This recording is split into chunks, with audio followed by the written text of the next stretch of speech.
Governor Telangana वो chancellor B R Ambedkar open university ने जोर देते हुए कहा कि हर किसी को एक मकसद का इंतखाब करना चाहिए और आगे बढ़ना चाहिए। इसने अम्बेडकर ओपन यूनिवर्सिटी के कन्वोकेशन में शिरकत की और तलबा को डिग्रियां व गोल्ड मेडल पेश किए। इस मौके पर खिताब करते हुए उन्होंने कहा कि तलबा अपनी सलाहियतों को बेहतर बनाने और बुलंदियों तक पहुंचने की ख्वाहिश रखते हैं। जिंदगी इतनी आसान नहीं है, तलबा मेहनत से ही कुछ हासिल कर सकते हैं।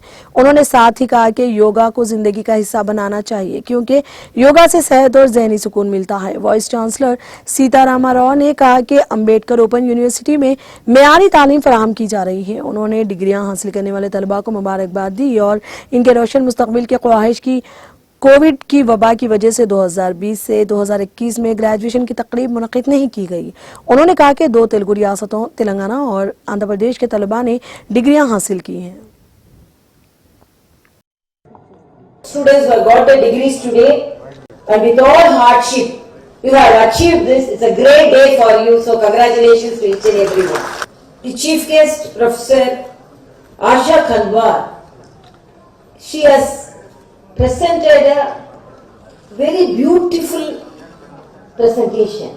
Please, even now Corona is not away from us, take the vaccination, even take the booster vaccination and practice yoga and take footsteps which are the traditional footsteps. And I have to catch the flight by 11 o'clock. So thank you so much. Be happy and healthy.